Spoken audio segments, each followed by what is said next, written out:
हिंदू, मुसलमान, ब्राह्मण, धनी, निर्धन, सबका वही एक प्रभु है। सभी की बनावट में एक जैसी हवा, खून, पानी का प्रयोग हुआ है। भूख, प्यास, सर्दी, गर्मी, नींद, सभी की जरूरतें एक जैसी है। सूरज प्रकाश और गर्मी सभी को देता है। वर्षा का पानी सभी के लिए, हवा सभी के लिए है। इस तरह जब धरती को बनाने वाला ईश्वर किसी के साथ कोई भी भेदभाव नहीं करता, तो फिर मनुष्य के बीच ऊंच नीच, धनी निर्धन, छुआछूत का भेदभाव आखिर क्यों है? ऐसे ही कुछ प्रश्न कबीर के मन में उठते थे, जिनके आधार पर उन्होंने मानव मात्र को सही मार्ग पर चलने की प्रेरणा दी। कबीर ने अपने उपदेशों के द्वारा समाज में फैली बुराइयों का कड़ा विरोध किया और आदर्श समाज की स्थापना पर बल दिया। माना जाता है कि उनका जन्म 1398 ईस्वी में काशी में हुआ था। कबीर का पालन पोषण नीरू और नीमा नामक दंपति ने किया था। इनका विवाह लोई नाम की कन्या से हुआ, जिससे एक पुत्र कमाल तथा पुत्री कमाली का जन्म हुआ। कबीर ने कपड़ा बुनने के अपने पैतृक व्यवसाय में हाथ बटाना शुरू किया। धार्मिक प्रवृत्तियों के कारण कबीर रामानंद के शिष्य बन गए। कबीर पढ़े लिखे नहीं थे, इसीलिए उनका ज्ञान पुस्तकीय या शास्त्रीय नहीं था।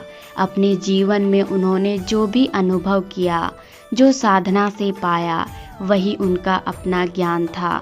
जो भी ज्ञानी विद्वान उनके संपर्क में आते, उनसे वे कहा करते थे, तू कहता है कागज की लेखी, मैं कहता हूँ आँखों की देखी। सैकड़ों पोथीना पढ़ के बजाय मैं वे प्रेम के 2.5 अक्षर पढ़कर स्वयं को धन्य समझते थे। वीर को ब्राह्य, अंडबर, दिखावा और पाखंड से चिढ़ थी। मौलवियों और पंडितों के कर्म कांड उनको पसंद नहीं थे।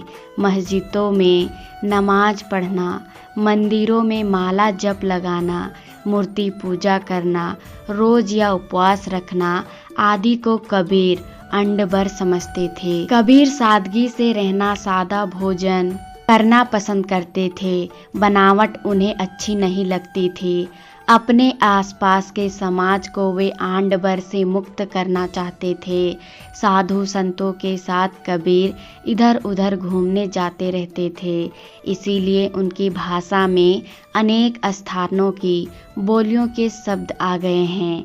कबीर अपने विचारों और अनुभवों को व्यक्त करने के लिए स्थानीय भाषा के शब्दों का प्रयोग करते थे। कबीर की भाषा को साधु कड़ी भी कहा जाता था। कबीर अपनी स्थानीय भाषा में लोगों को समझाते, उपदेश देते थे। जगह जगह पर उदाहरण देकर अपनी बातों को लोगों के अंतर मन तक पहुंचाने का प्रयास करते थे। कबीर की वाणी को सांखी शब्द और रमेनी 3 रूपों में लिखा गया, जो बीजक के नाम से प्रसिद्ध है। कबीर ग्रंथावली में उनकी रचनाएं संग्रहित है। कबीर की दृष्टि में गुरु का स्थान भगवान से भी बढ़कर है। एक स्थान पर उन्होंने गुरु को कुम्हार बताया है, जो मिट्टी के बर्तन के समान अपने शिष्य को ठोक पीट कर सुधार पात्र में बदल देता है। सज्जनों, साधु संतों की संगति उन्हें अच्छी लगती थी। यद्यपि कबीर की निंदा करने वाले लोगों की संख्या कम नहीं थी, लेकिन कबीर निंदा करने वाले लोगों को अपना हिताशी समझते थे। वे लिखते हैं, निंदक नियरे राखिए आंगन कुटी छवाए, बिन पानी बिन साबुन बिन निर्मल करे सुभाए। उस समय लोगों के बीच ऐसी धारणा फैली हुई थी कि मगहर में मरने से नरक मिलता है। इसीलिए कबीर अपनी मृत्यु निकट जानकर काशी से मगहर चले गए और उन्होंने समाज में फैली हुई इस धारणा को तोड़ा। 1518 ईस्वी में उनका निधन हो गया।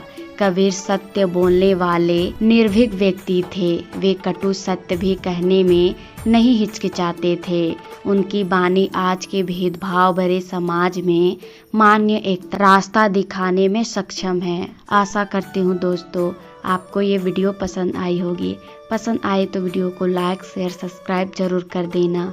मिलते हैं अगली वीडियो में, तब तक के लिए राधे राधे।